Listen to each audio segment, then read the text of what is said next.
Abraham was old, his hair white as clouds, but his heart was full of hope for Isaac, his miracle son. He wanted Isaac to have a wife who loved God, not from Canaan, but from his own distant family.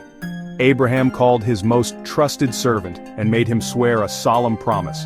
"Do not find Isaac a wife among the Canaanites. Go to my homeland, to my relatives." The servant, wise and loyal, listened carefully. He asked, "What if the woman won't come back with me? Should I take Isaac there?" Abraham shook his head. "No, never take my son back. God will send his angel before you." Abraham trusted God's promise completely. The servant prepared for the journey, loading 10 camels with gifts, gold, silver, fine clothes.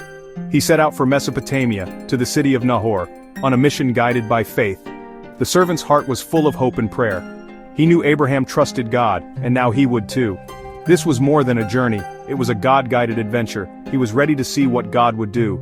The road ahead was long, but the servant believed God would lead him. He set out, determined to fulfill his master's wish. The promise was made, the mission clear. The adventure to find Isaac's bride had begun. After days of travel, the servant arrived at Nahor as the sun set. He stopped by the city well where women came to draw water. Kneeling by the camels, he prayed, "O Lord, God of my master Abraham, give me success today." He asked for a sign. "Let the woman who offers water to me and my camels be the one for Isaac."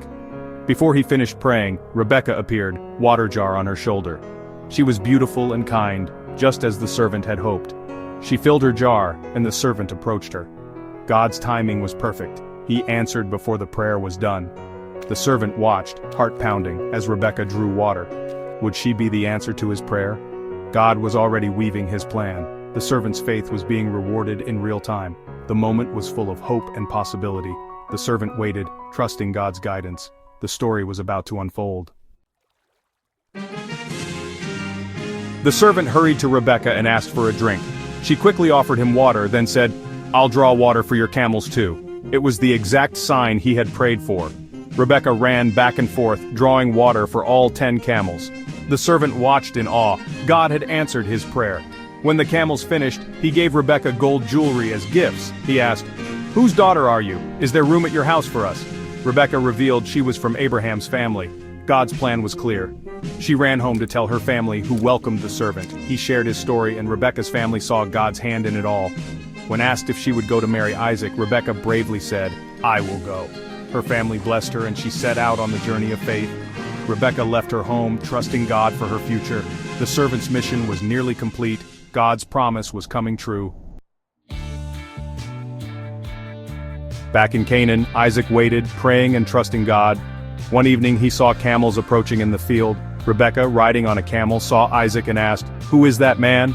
The servant replied, "He is my master." Rebekah covered herself with her veil, a sign of respect. The servant told Isaac all that had happened. Isaac listened, heart full of gratitude for God's faithfulness. He brought Rebekah into his mother Sarah's tent.